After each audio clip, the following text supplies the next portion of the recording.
The following is a story from the deep web. I've always been a pretty smart guy when it comes to the Onion router. I use Tails and a VPS to access Tor. Before, I had never given out any personal info, never logged into anything personal.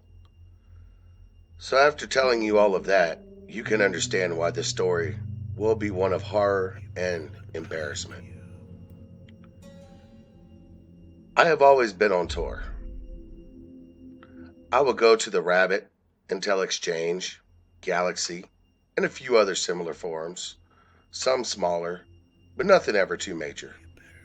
That was because up until this point, I had never really looked. So I never really knew what actually existed out there, let alone where or how to find them. I would get links from friends because this is how I found out about Tor. We had a friend who was a journalist that worked with us. She used Tor while overseas. That was until one day. One day, someone put the words, "the worst site I have ever seen." As a curious soul, I clicked it, and thus my journey begins. It led me to a site called Desired Violence, Desiring to Be Violent, or some jazz like that. I started looking around and seeing that there was every kind of deviant act. Every kind. Act such as pedo-hurtcore, necrophilia, animal abuse, rape, and then there was even a rape section that I will never forget. It had a rape video downloads and pictures by age range from newborn, child, tween, teen, adult, college age, all the way to the elderly.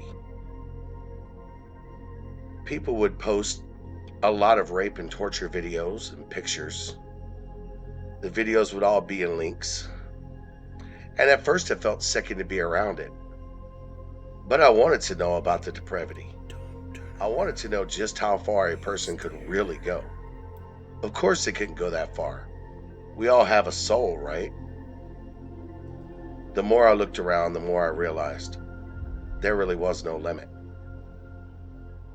There was even a section on learning how to abduct people of all ages, races, genders, and even different kinds of neighborhoods.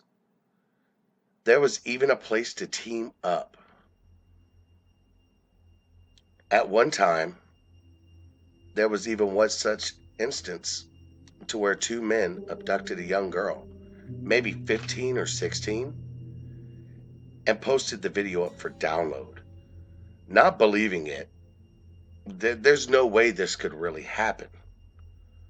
I downloaded the video. It was so horrible. I still cannot get the images out of my head. The sound of the beatings, the taking of her innocence, the sound of her last breath. I remember feeling disgusted, yet somehow I was morbidly aroused. They decimated that poor child until even the former shell of herself was no more. She looked nothing like the beginning. Then at the end of the video, it was almost like an insult. It had a picture of her to where they showed her date of birth and the date of death, almost as if it was put together by a family member or something on social media. Then I realized, oh my God, he knew her. I immediately deleted the video and disposed of the computer, taking out the hard drive and putting as many screws into it as possible, then burning the computer, then taking it to a dump. I really don't know why after that. I really didn't want to go back, but something in me just couldn't resist. It was almost like a driving force kept telling me to go back, almost like an addiction. And after a month, I did. My friend was right about one thing, though. This was by far the worst sight ever. Or so I thought. That was until one day, a person posted some pictures onto the forum. The pictures was of a seriously brutal rape of a woman about college age, and then left a link. I remember people complaining about him advertising, and they were just bitching and bitching and bitching until a couple minutes later the post had been deleted. But I had the link. And I went on the site, and it was labeled Truth or Rape. The best place for liars and the worst place for those who cannot lie. Is what they would do is start a game, as they called it, and ask personal questions. If the person refused to answer, they would be given info privately on someone they were supposed to harm, rape, torture, or whatever the crowd voted on. To be honest, I thought it was just a lot of people being funny. But there were a lot of videos, almost one on every post. I never actually watched any of them. And it's not because I didn't want to. I'm not all pious and shit. But if you've ever watched an upload on Tor, it could take 10 minutes just to load about 20 seconds of a video. It could even take longer sometimes. I wish so much that I would have watched a video. Because I would have ran. At least I hope that's what I would have done.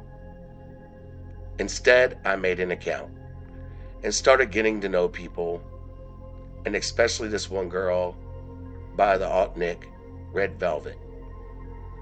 We started role-playing because she loved to be submissive.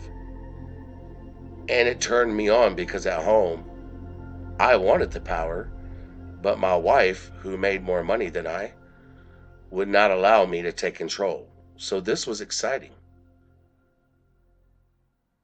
I still don't know why I did this. I don't know. But eventually we started mentioning what date we wanted to meet up, but she kept saying no. But I did get her trust to where we started mentioning what state we lived in a little private chat. Then after a while, we built trust to tell each other even what city we lived in. And this was a very big coincidence because if you know anything about Tor, finding someone who lives in the same city as you, especially with the same interest, is almost impossible. But we lived in the same city. So after some time, my drive was really going up. I wanted not to be the submissive one for once. So I asked her, do you like role-playing still? Because I do like it, but it's getting a little old, and I would like something for real. She didn't type anything back for some time, and I replied, well, it was just a suggestion. She finally replied back after about 20 minutes. You know what? I would love to. So we set up the motel. I was nervous, anxious, nauseous, just every emotion you can think of all at once. I debated so many times on leaving. I mean, for one, this is crazy dangerous. It could be a guy, a killer, I mean, you never know. Maybe even a cop. Also, I've never cheated before, so you can imagine emotions were on edge.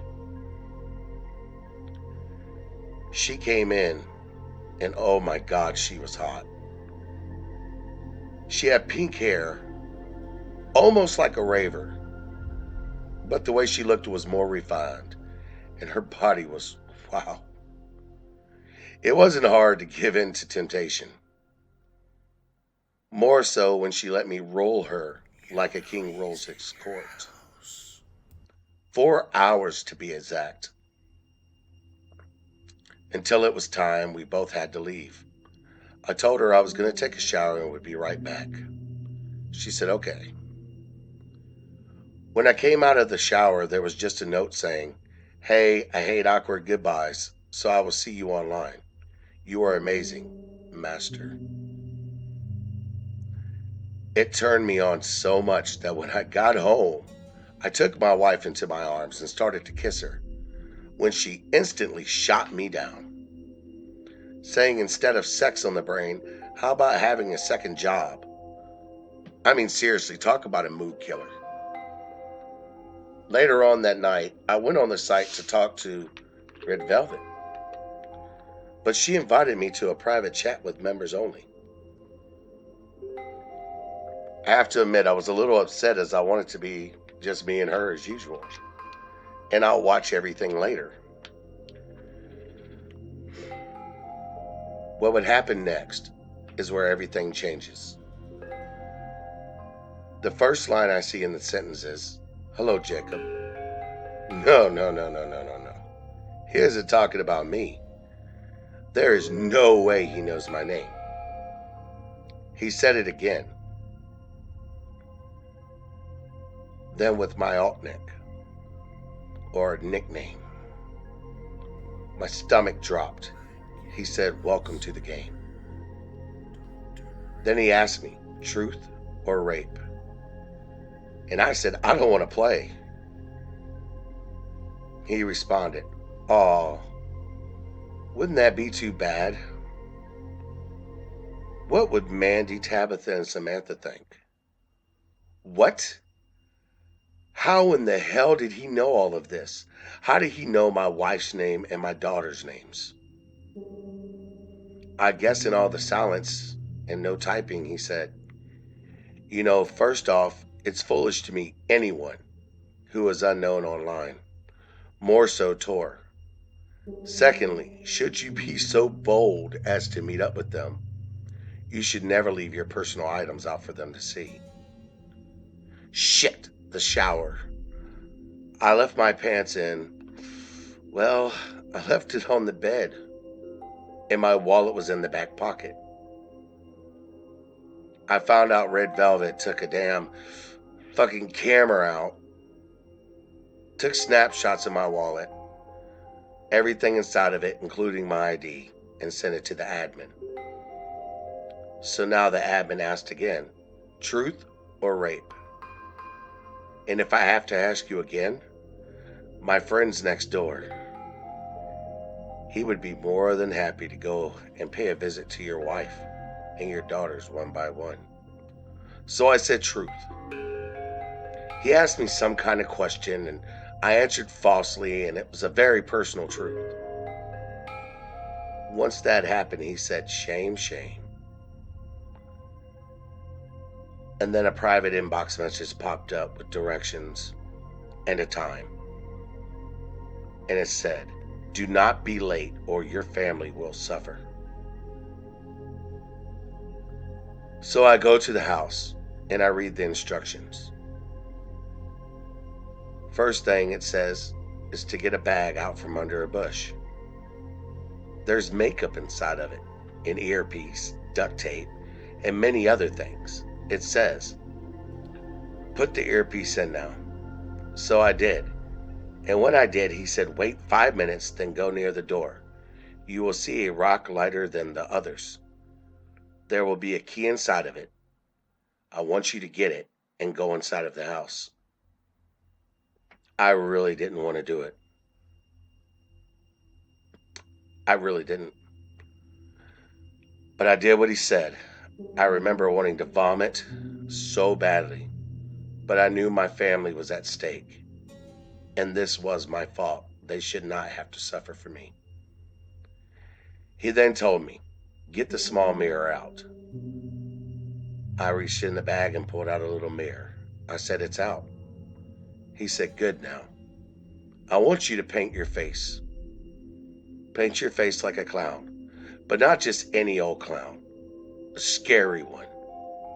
One so scary that when these women see you, there will be nothing